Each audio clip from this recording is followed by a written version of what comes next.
그러니까 많은 사람들이 빠른 판단을 통해서 돈을 벌 수 있다라고 생각을 하잖아요. 저는 거기에 큰 함정이 있다고 믿어요. 지금 워런 버핏의 재산 중에 상당수가 80세 이후에 번 재산이 훨씬 더 많을 거예요. 그야말로 복리 효과로 기하급수적으로 올라가고 있거든요. 신호대기를 하고 있는데 앞에 트럭이 있었어요. 트럭 오른쪽 밑에 써 있는 거예요. 최대 적재량 1000kg. 나의 최대 적재량은 얼마일까? 나는 혹시 지금 너무 과적을 하고 있는 건 아니에요?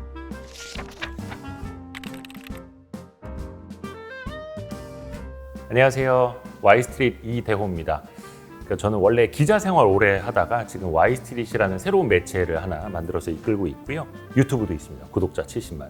지금 이제 KBS 1라디오 경제 방송인데요. 성공예감 이대호입니다라는 경제 라디오 방송의 MC를 맡고 있고요. 제가 조금 그래도 특이하다라고 말씀드릴 수 있는 게 이제 올해 21년 차 언론인인데 지역 민영 방송부터 시작을 했어요. 그리고 나서 케이블 TV 보도 전문 채널에다가 지상파 방송, TV 라디오 거기다가 유튜브까지. 그러니까 사실상 웬만한 이제 방송 매체는 유형별로 거의 다 경험을 해봤거든요. 그게 어디 가서 좀 저의 차별점이라고 하면 차별점, 자랑거리이기도 하고요. 예.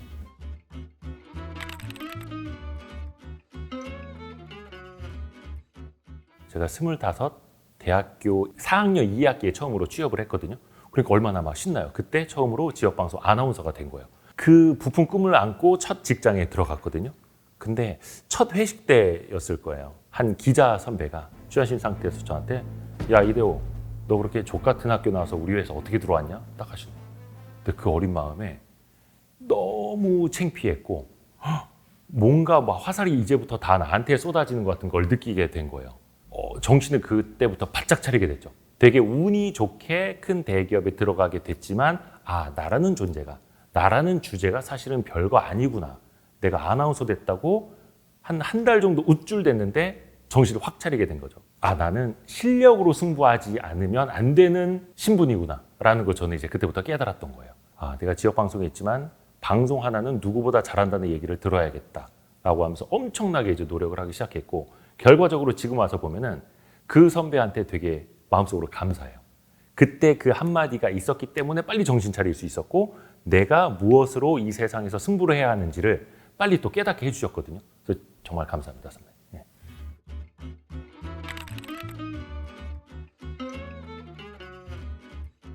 그러니까 저는 복리 효과라는 말을 되게 좋아해요. 그러니까 자산도 복리로 늘어나고 지식 또한 복리로 늘어난다고 믿거든요. 자산 같은 경우에는 대표적으로 이제 워런 버핏이 보여주고 있죠. 지금 워런 버핏의 재산 중에 상당수가 60세 이후에 혹은 80세 이후에 번 재산이 훨씬 더 많을 거예요. 그야말로 복리 효과로 기하급수적으로 올라가고 있거든요. 우리가 그걸 이제 스노우볼 효과라고 하잖아요. 처음에 눈덩이가 작을 때는 뭉쳐지는 게 많지 않지만 커지면 커질수록 둘레도 훨씬 더 많아지고 하면서 눈이 확실히 빠르게 더 커지는 것처럼 지식도 저는 복리로 늘어난다고 믿어요.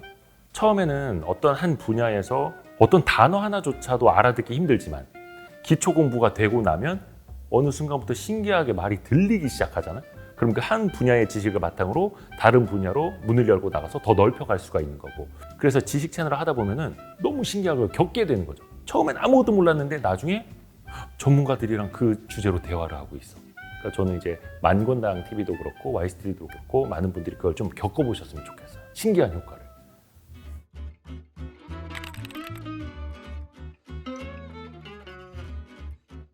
제일 어려운 게 특히 이제 언론계에 있으면서 사람들이 무엇을 원하는가를 찾아내는 게 사실은 제일 어렵더라고요. 그래서 많은 분들이 막 트렌드 책을 사서 보기도 하고 최근에 뭐가 유행하는가를 보기도 하고 그렇지 않습니까?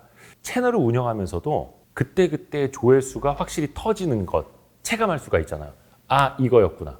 혹은 그때 이슈가 되는 거 사람들이 궁금해할 만한 거 딱 그 지점을 긁어줘야 하는데 사실은 그걸 찾기도 되게 어렵고 그리고 그게 아주 시적절하게 그 타이밍에 적절하게 딱 나가서 터져야 하는데 그걸 찾기도 어렵고 왜냐면 이제 제작이라는 게 기획하고 섭외하고 나중에 그것을 영상으로 만들어내고 편집하는데 얼마나 오래 걸리겠어요.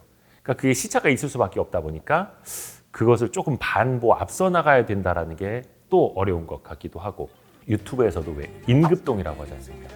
실시간 인기 동영상 막 급상승하는 동영상도 그때 이슈에 빵 터지면은 그게 맞물려 가기도 하는데 저는 오히려 좋은 건 그거라고 봐요. 시간을 두고 천천히 조회수가 우상향하는 거. 그러니까 주식 투자도 사실은 그렇거든요. 급등락하는 것보다는 천천히 우상향하는 그래프가 사실은 제일 아름답죠. 주식 콘텐츠도 그런 게 나와요. 처음에는 올린 날 조회수가 10,000회도 안 나오네. 몇천 회밖에, 이거 망했나 보다. 창피하다. 이런데 한 몇 달 지나고 나서 보면 아니 이게 이렇게 조회수가 많이 나와 있어? 사람들이 그 짧은 순간 유행으로 인해서 딱 보기 원하는 스팟, 불꽃 같은 콘텐츠는 아닐지언정 이게 오랜 시간을 두고 사람들한테 사랑받는 콘텐츠구나 라는 걸 느낄 수가 있는 거죠. 그래서 저는 오히려 그 후자를 더 사랑합니다.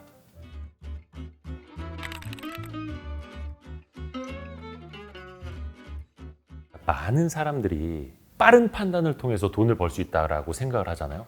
저는 정말로 잘못됐다고 생각을 하는 거예요. 빨리 판단을 했다라는 건 이 사람이 빠른 실행을 할 수 있다는 건데 저는 거기에 큰 함정이 있다고 믿어요. 되게 조심을 해야 되는 건데 많은 생각과 적은 실행이 저는 차라리 안전하지 적은 생각과 많은 실행을 하려고 사람들을 하고 있거든요.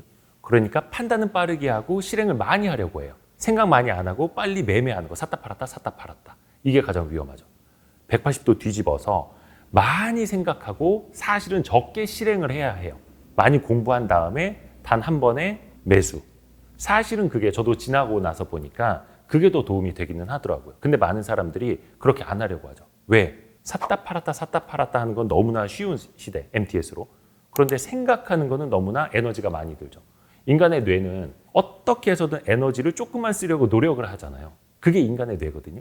그러다 보니까 그러니까 인지적 구두쇠라고도 하는데 에너지를 적게 쓰고 뭔가를 바로 실행하려고 하는 거기에서 저는 위험이 온다고 생각을 해요. 그래서 그거를 벗어나야죠. 많은 사람들이 유튜브도 썸네일만 보고 그 내용을 다 유출을 해서 벌써 내용 안 보고 댓글 답니다. 이런 분들 정말 많거든요. 투자도 마찬가지예요. 공부 안 하고 일단 매수, 선매수 후 고민, 그리고 물리고 나서 공부하고. 근데 사실은 물리기 전에 내가 철저하게 기반을 닦고 나서 실행을 하는 게 사실은 안전한 거죠. 그런데 인간의 본성은 그 180도 반대로 되어 있다는 거.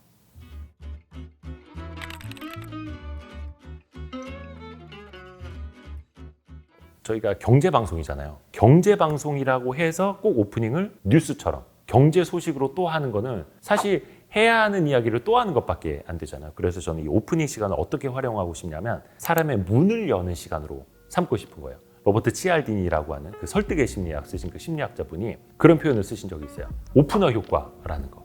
그러니까 설득을 할 때 그 사람의 마음을 먼저 열어놓고 시작을 하는 거죠.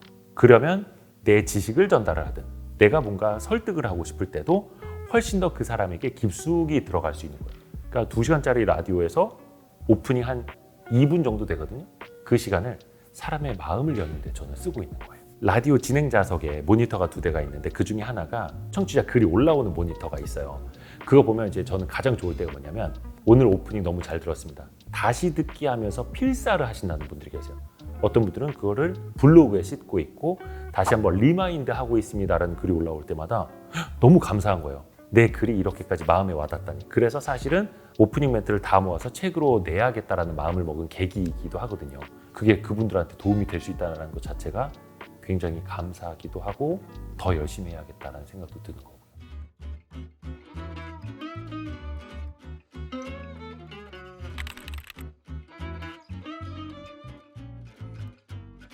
사실 제가 일주일에 한 75시간, 한 80시간 가까이 일을 하거든요. 근데 제일 힘들 때가 출근길이 제일 힘들어요.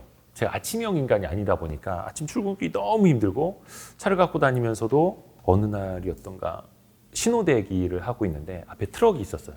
근데 그 트럭 오른쪽 밑에 써 있는 거야. 최대 적재량 1000kg.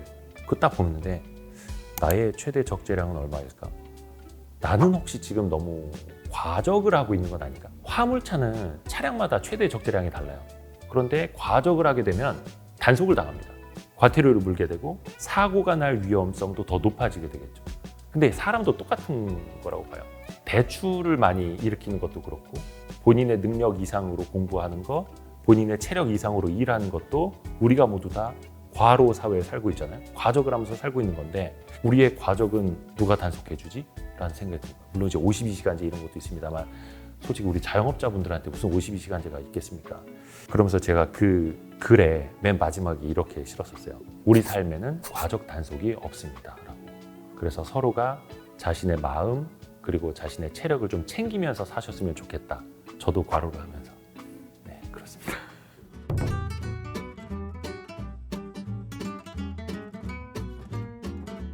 얼마 전에 어떤 약사분하고 우연한 기회에 이제 저녁 자리를 하게 됐는데 그분이 약사들 단톡방에 이 17번째 글을 사진을 찍어서 올리셨다라고 해요. 왜냐면 이제 약사분들이 뭐 하루에 3번 뭐 식후에 드세요 이렇게 동그라미 쳐주고 막 약 드리잖아요. 바쁘고 막 돌아서서 하고 솔직히 환자분들하고 이렇게 아이 컨택 하시는 분들도 거의 없잖아요. 그때 이 글을 보고 그분이 많이 또 반성을 하셨다는 거예요. 이게 이슬람 수피 속담에 있는 말이라고 하는데요. 말을 하기 전에 3개의 문을 통과하게 하라. 첫 번째 문은 그 말이 사실인가? 두 번째 문은 그 말이 필요한가? 세 번째 문은 그 말이 따뜻한가?